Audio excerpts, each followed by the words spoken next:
Hello, welcome back to Shakesyear. We are working on Much Ado About Nothing, and today we get to hear from Don Pedro, who's also known as the Prince because he is Prince Don Pedro, and we are in Act 5, Scene 1, as it is known both in the folio and in other versions. Of course, it's known as that in the folio because he didn't split up things into scenes. So anyway, the stuff that's going on, we started out this act with Leonardo and his brother Antonio. We start out with the two of them, and Leonardo is very sad about his daughter who is dead. She's not, they're pretending that Hero is dead because she was jilted at the altar, and they figure that this is a way to make Claudio come clean because they're pretty sure that he accused her falsely. They're not exactly sure what happened yet. And then Don Pedro and Claudio enter the scene, and Leonardo has a bone to pick and is ready to go and rearing to go and challenges Claudio, and Claudio's like, I'm not fighting an old man, and Antonio's like, well, you'll have to fight me too. You'll have to fight me before you get to him, and you might vanquish me quickly, but you'll fight him, and between the two of us you will have fought the two of us, that kind of a thing. And Claudio and Don Pedro are still both like, we're not going to fight old men, and we don't want to hear this right now. We have somewhere else that we have to go and something else that we need to do. So So Leonardo is like, okay, I'm going to go find somebody that will listen to me. And he and Antonio leave, and just as Benedict enters, and it is apparently Benedict that Don Pedro and Claudio were looking for. And they start off sort of just recounting what happened, being like, how weird that they were challenging us to a duel. Like, come on, Benedict, entertain us. We're bored and we need some entertainment, so be funny.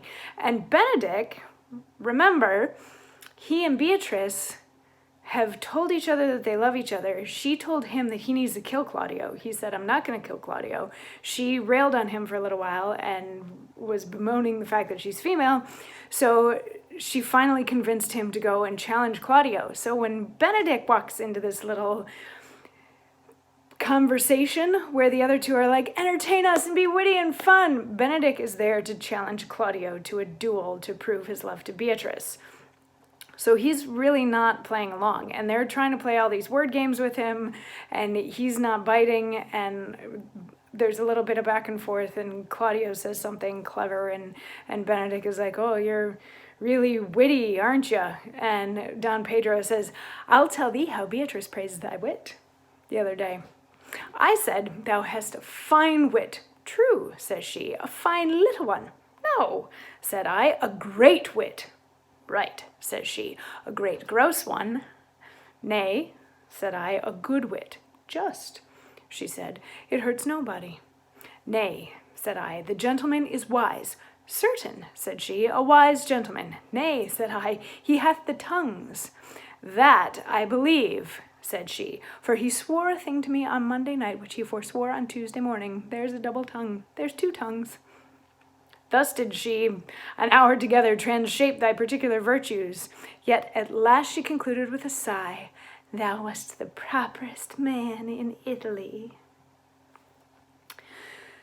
So he's demonstrating Beatrice's wit, and her facility with wordplay here is basically what's going on. He's recounting a conversation that Don Pedro had with Beatrice, where he was trying to speak well of Benedict and say that Benedict was a witty man, but every time he tried to praise Benedict, Beatrice would turn it into a slight against Benedict, and he said that this went on for an hour. So it's a demonstration of how witty Beatrice is, which I think is again sort of one of those, you're witty, she's witty, you like the banter, you have this whole wordplay thing going on, just go ahead and be in love and that kind of thing. But still, Benedict is not biting. And at one point in this conversation, it might actually be before this monologue, but at one point he actually pulls Claudio aside and is like, I'm here to challenge you because you're the reason why Hero is dead. So we're going to meet tomorrow and fight or whatever.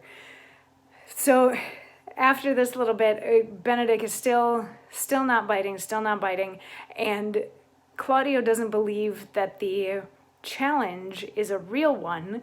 So he's laughing about it and joking about it, but eventually, since Benedict isn't laughing along with them, he doesn't do a haha gotcha or anything like that. They realize that he's serious and that there's going to be a fight happening tomorrow, and Benedict leaves because he's like, okay, bye, I'll see you when we fight. He leaves and they're like, whoa, he must really be in love if he's gonna do something like that. Huh, cool.